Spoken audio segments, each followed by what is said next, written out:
ആ വിഷയമായിട്ട് ബന്ധപ്പെട്ട് ഞാനൊരു പ്രതികരണം നടത്തേണ്ട ആളല്ല. ആ വിഷയത്തിൽ പ്രതികരണം നടത്താനും എനിക്ക് താല്പര്യമില്ല. അത് രാഷ്ട്രീയമായി അത്തരം കാര്യങ്ങൾ അഭിപ്രായം പറയേണ്ട പാർട്ടി നേതൃത്വവുമായി ബന്ധപ്പെട്ട് സംസാരിക്കുന്നതാണ് നല്ലത്. മറ്റെന്തെങ്കിലും കാര്യങ്ങളുണ്ടെങ്കിൽ ഞാൻ സംസാരിക്കും.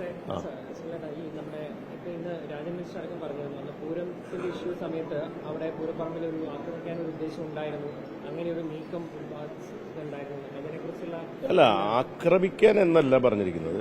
പൂരം അലങ്കോലപ്പെട്ട സമയത്ത് അവിടെ പോലീസുമായിട്ട് സംഘർഷം ഉണ്ടായതിനെ തുടർന്ന് BJP RSS പ്രവർത്തകന്മാര് മുദ്രാവാക്യം വിളിച്ച് ജാഥ നടത്തിയ സന്ദർഭം അവിടെ ഉണ്ടായി. അപ്പം ആ സമയത്ത് മന്ത്രി രാജനടക്കം ഞങ്ങൾക്ക് അവിടെ വരാൻ പ്രയാസങ്ങളുണ്ടായി.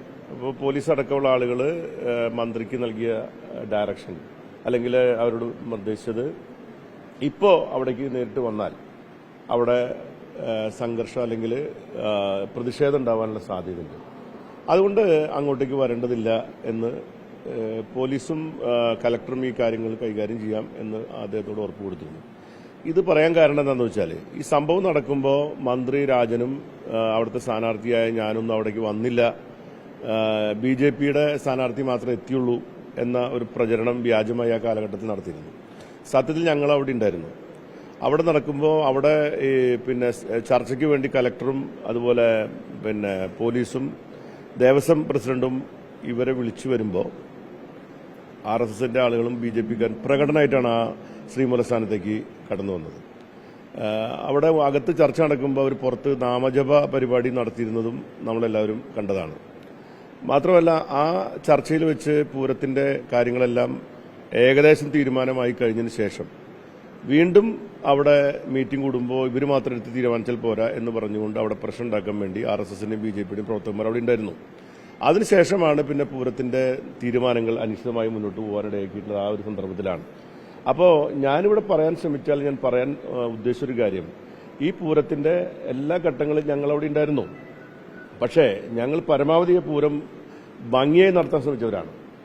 മുടക്കം കൂടാതെ പൂരം നടത്താൻ വേണ്ടി പെടാപ്പാടുപെട്ടവരാണ്. മാത്രമല്ല, രണ്ടാമത് ആ ചർച്ചയ്ക്ക് ശേഷം വീണ്ടും ഞാൻ തന്നെ നേരിട്ട് പോയിട്ടാണ് തിരുവമ്പാടി ദേവസ്വത്തിന്റെ ഓഫീസിൽ പോയിട്ട് തിരുവമ്പാടി ദേവസ്വത്തിന്റെ പ്രസിഡന്റ് സുന്ദർ മേനോനെയും ഗിരീഷിനെയും വിളിച്ച് വീണ്ടും മന്ത്രി രാജന്റെ അടുത്ത് വന്ന് ഈ ചർച്ച നടത്തി വെടിക്കെട്ട് നടത്താൻ തീരുമാനിക്കുന്നത് അങ്ങനെയാണ്. മന്ത്രിയുടെ ഒരു പരിമിതി എന്തായിരുന്നു വെച്ചാൽ, കോഡ് ഓഫ് കോണ്ടക്ട് നിലനിൽക്കുന്ന സമയമാണ്. കോഡ് ഓഫ് കോണ്ടക്ട് നിലനിൽക്കുമ്പോൾ നേരിട്ട് ഇടപെടുന്നതിന് ചില നിയമപരമായ ചില ബുദ്ധിമുട്ടുകളുണ്ട്. അപ്പം അതുകൊണ്ട് മന്ത്രി ഉദ്യോഗസ്ഥന്മാർക്ക് നിർദ്ദേശം കൊടുക്കാൻ മാത്രമേ പറ്റുള്ളൂ. ആ ഉദ്യോഗസ്ഥന്മാരാണ് അവിടെ സംഘർഷം ഉണ്ടെന്നുള്ളത് കൊണ്ട് മന്ത്രി അങ്ങോട്ട് വരേണ്ടതില്ല, അവിടെ പ്രതിഷേധം ഉണ്ടാവാൻ സാധ്യതയുണ്ട് എന്നുള്ള പിന്നെ മുന്നറിയിപ്പ് മന്ത്രിക്ക് നൽകി കഴിഞ്ഞാൽ പിന്നെ ഒരു മന്ത്രിക്ക് അവിടെ വന്ന് നേരിട്ട് ഇടപെടാൻ പറ്റില്ല. അവിടെ സംഘർഷം ഉണ്ടാക്കാൻ ഒരുപക്ഷെ എന്തെങ്കിലും പ്രതിഷേധം ഉണ്ടായിക്കഴിഞ്ഞാൽ ലോ ആൻഡ് ഓർഡർ ഇഷ്യൂ ആവില്ലേ? മന്ത്രിക്കെതിരെ പ്രതിഷേധം ഉണ്ടായിക്കഴിഞ്ഞാൽ വേറെ എന്തെങ്കിലും ആക്ഷൻ ഉണ്ടായിക്കഴിഞ്ഞാൽ സംഗതി ഡൈവേർട്ട് ചെയ്തു പോവില്ലേ? അത് പക്വതയോട് കൂടിയ കാര്യത്തെ കൈകാര്യം ചെയ്താണ് മന്ത്രി രാജനടക്കമുള്ള ഞങ്ങൾ അവിടെ ചെയ്ത കാര്യം. പക്ഷെ ആ സമയത്ത് ആ മീറ്റിംഗ് നീട്ടിക്കൊണ്ടുപോയി അവിടേക്ക് NDA സ്ഥാനാർത്ഥിയെ കൊണ്ടുവരികയും ആംബുലൻസിൽ കൊണ്ടുവരികയും പ്രശ്നങ്ങൾ വേറെ രീതിയിലേക്ക് തിരിച്ചുവിടുകയൊക്കെ ചെയ്തതിന്റെ പിന്നിൽ ആരുടെ താല്പര്യമാണ്? അപ്പൊ പൂരം ഒരു പിന്നെ അലങ്കോലപ്പെടുത്തുന്നതിൽ കലാശിക്കുന്നതും ഇങ്ങനെ ഈ രീതിയിലേക്ക് അതിനെ മാറ്റി തീർക്കുന്നതിലും വ്യക്തമായ ആസൂത്രണം ഉണ്ട് എന്ന് പറയുന്നതിന് കാരണം ഈ സംഭവങ്ങളൊക്കെയാണ്. ഈ സംഭവങ്ങളൊക്കെ അവിടെ കണ്ടവരും മനസ്സിലാക്കിയവരാണ് ഞങ്ങളൊക്കെ തന്നെ. ഞങ്ങളാരും പൂരം നടക്കുന്ന ദിവസങ്ങളാരും വീട്ടിലായിരുന്നില്ല, അവിടെ തന്നെ ഉണ്ടായിരുന്നല്ലോ. പക്ഷെ അവിടെ പ്രചരിപ്പിക്കാൻ ശ്രമിച്ചത് എന്താണ്? മന്ത്രി രാജനടക്കമുള്ള ആളുകളും അല്ലെങ്കിൽ VS സുനിൽകുമാർ അടക്കമുള്ള ആളുകൾ വീട്ടിൽ പോയിരിക്കുകയായിരുന്നു, ഞങ്ങളാരും സ്ഥലത്തുണ്ടായിരുന്നില്ല, ഞങ്ങളാണ് ചെന്ന് എല്ലാ കാര്യങ്ങളും തീരുമാനിച്ചതെന്നുള്ള രീതിയിലുള്ള പ്രചരണം നടത്തിയത് വളരെ ബോധപൂർവമാണ്. അപ്പോൾ ഇത് അലങ്കോലപ്പെടുത്താൻ മുൻകൈ എടുക്കുകയും ചെയ്യുക, അതേസമയത്ത് തന്നെ അലങ്കോലപ്പെടുത്തിയതിനെ ശരിയാക്കാൻ വരുന്ന ആളായിട്ട് സ്ഥാനാർത്ഥിയെ അവിടെ പ്രത്യക്ഷപ്പെടുത്തിക്കുക, എന്നിട്ട് അതിന്റെ രാഷ്ട്രീയ നേട്ടം കൊയ്യാൻ വേണ്ടി ശ്രമിക്കുക എന്ന് പറയുന്ന വളരെ തരം താന്ന നടപടികൾ അവിടെ ഉണ്ടായിട്ടുണ്ടെങ്കിൽ അത് ജനങ്ങൾ അറിയണം. അത് സംബന്ധിച്ച് ആരൊക്കെ അതിന്റെ പിന്നിലുണ്ട്, എങ്ങനെ നടന്നിരിക്കുന്നു എന്ന കാര്യം അറിയണം. അതല്ലാതെ മറ്റു രീതിയിലേക്ക് ഈ കാര്യങ്ങളെ ചർച്ച ചെയ്ത് തിരിച്ചുവിടാനൊന്നും എനിക്ക് താല്പര്യമില്ല. ഒറ്റ കാര്യം മാത്രമേ ഉള്ളൂ, തൃശ്ശൂർ പൂരം എങ്ങനെ അലങ്കോലപ്പെട്ടു, ആരാണ് അതിന്റെ പിന്നിൽ, എന്താണ് ഇതിന്റെ രാഷ്ട്രീയ ലക്ഷ്യം, ഇതിന്റെ പിന്നിൽ ഗൂഢാലോചന എന്താണ്, പുറത്തു വരണമെന്ന് മാത്രമേ നിർബന്ധം എന്നെ സംബന്ധിച്ചുള്ളൂ. അതെ, അവിടെ സ്വാഭാവികമാണല്ലോ. അവിടെ നിങ്ങൾ മീഡിയ പ്രവർത്തനം അന്വേഷിച്ചോളൂ, അവിടെ ജാഥ നടന്നിട്ടുണ്ടോ? അവിടെ മുദ്രാവാക്യം വിളിച്ച് പോലീസിനെതിരെയും ഗവൺമെന്റിനെതിരെയും മുദ്രാവാക്യം വിളിച്ച് RSSന്റെയും BJPയുടെയും അറിയപ്പെടുന്ന നേതാക്കന്മാരുടെ നേതൃത്വത്തിൽ അവിടെ ജാഥ നടത്തിയിട്ടാണ് മുദ്രാവാക്യം വിളിച്ചാണ് ശ്രീമൂലസ്ഥാനത്തേക്ക് വരുന്നത്.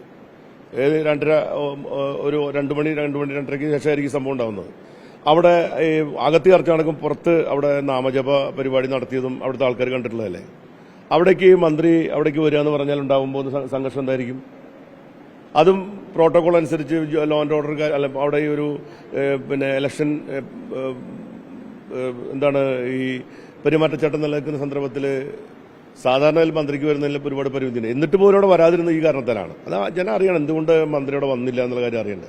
അപ്പൊ ഇതെല്ലാം ഒരുമിച്ച് മനസ്സിലാക്കിയിട്ട് വേണം നമ്മൾ അവിടെ നടന്ന സംഭവങ്ങളുടെ യഥാർത്ഥ സ്ഥിതി എന്താണെന്ന് മനസ്സിലാക്കാൻ വേണ്ടി. അപ്പൊ അതിന്റെ പിന്നിൽ ഈ സംഘർഷം ഉണ്ടാക്കുന്ന അല്ലെങ്കിൽ അവിടെ ഒരു സംഘർഷം ഉടലെടുക്കുകയും ആ സംഘർഷത്തെ പിന്നെ പൂരം നിർത്തിവെപ്പിക്കുന്നതിലേക്ക് എത്തിക്കുകയും ചെയ്യുന്ന ലെവലിലേക്ക് ആ കാര്യങ്ങൾ കൊണ്ടുപോയത് എന്തുകൊണ്ടാണ്, അതാണ് അറിയേണ്ടത്.